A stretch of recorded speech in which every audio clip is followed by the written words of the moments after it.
Okay, let's move to the pass-happy showdown. We think it might be that between the Redskins and Raiders. Washington, the home team, they got its first victory on Sunday, much to my delight, as they went west and beat the Rams 27-20. And they face an undefeated Oakland team that has Las Vegas sportsbooks collectively holding their breath right now because there's a lot of Super Bowl money on the Oakland Raiders, and they are off to a great start, Jim. They're off to a great start, and I give them all the credit in the world, but they are in a tough division. Oh, that's good. Outside of the Chargers 0-2, everybody else is 2-0. Right. And the Chargers were in a position to possibly win both of those games. I don't know if Oakland's defense is all the way back to where it needs to be to play with these guys because the Chiefs and the Broncos are tough. So this is going to be tough for them. And this is their second trip to the East Coast. Now, I know people are going to say, well, they know how to do this because last year they went to the East Coast 5 times. 5 times, and they did fantastic. Yep. So they're going to do fantastic again here. They're road favorite at Washington. This is not an easy situation. And I'm not going to have my money on them. Well, this is going to be a pros versus Joes game. There's no question about that. The square bettors are going to be on the Oakland Raiders. The sharp bettors are going to be more on the Redskins. Before you jump and say, well, pros versus Joes, the pros have been getting smashed by the Joes going back to last season. Second half of last season, the public bettors had a freaking party in the NFL. They made a lot of money. It was not great for the sports books. They just kept getting inundated with New England action and all the big favorites. And they just kept winning and winning and winning. It's starting off that way again this season. And I'm one who looks at this stuff, and I've always put myself in a position where I'd rather be with the sharps than the squares. Having a bookmaking background, if you want to call it that, you generally are better off not being with the public. But that's changed in the NFL the last couple of years. And I don't know that I think the Joes get a little too hung up on the pros get a little too hung up on taking what looks like pro sides and avoiding the obvious. The obvious has been getting there. I think it could again here. I'm probably not going to play this game, but I'm not going against the Raiders in this spot, and I'm not really giving the Redskins a whole lot of credit for their win last week. I thought that Goff completely regressed. He looked like he was a rookie all over again. He was awful in that game for the Rams, and Kirk Cousins still hasn't really found a stride for the Redskins. They did enough to win the football game last week, but it wasn't what I call a great performance. I agree with everything you said. With one, I want to go back and add to what are the worst organizations, what are the worst teams, what are the teams that underperform more often than not. Half the league is underperforming, and they did last year too. So what that creates is you have these good teams, or even better than good teams. I don't know that we've had a great team in the NFL for a while, but let's say the I think the Patriots would qualify. Well, okay. I mean, it's the best franchise in sports. Over a period of time, but not last year necessarily. I don't think they were the best team in football last year. No, but I thought they beat the best team in football last year in the Super Bowl. But you know what? That's why they're the best team, because they find a way to come out on top even when they're not the best team. Okay, we can regress to this past week.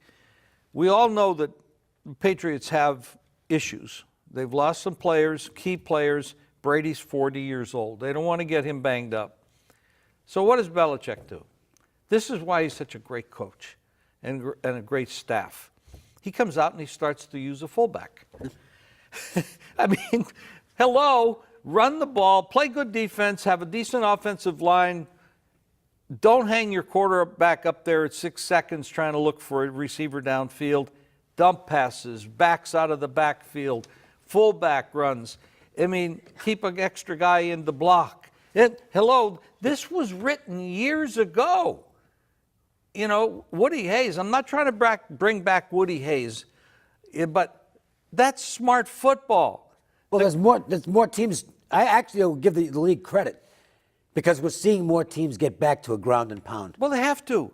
It's always been the way to win football. I'm sorry, and I understand the copycat stuff that exists in college and pro football, but 3 yards in a cloud of dust might not win, but 4 yards in a cloud of dust on a regular basis, you know what that means? First downs, it means you keep the football, you keep your defense off the field, and you win football games. There's never changed. For all the fancy stuff that's out there and these wide open offense and the gimmicks and the hurry up, if you go back and look at stats at the end of the game and you see that one team outrushed the other by a margin of 2-1 or better, they win the game almost all the time. That's right. It's like 90%, okay? I'm not talking point spread, obviously. That's something different entirely. But it's like 85 to 90%, a team that outrushes its opponent by a margin of 2-1 or better. They win the game almost all the time. To me, it just drives me nuts that the teams have gotten away from this. And me as well. You know, last year, or a couple of years ago, Denver won the Super Bowl. They had a quarterback with the lowest rating in all of football. His name was Peyton Manning. But he was smart. He knew how to dump it off. And the other quarterback was a guy who can't even play third string in the NFL. That's right. That's right. What did they do well? They had a great defense, and they ran the ball, and they protected Manning. He wasn't hanging back there trying to look for 30, 40-yard passes down. He was dumping. He was handing off. Trent Dilfer years ago, when he was never a great quarterback. He was a manager. He was a manager. But they won the Super Bowl. He was damn good at it, too. Damn good. But what did they have? Great defense, great offensive line, ran the ball.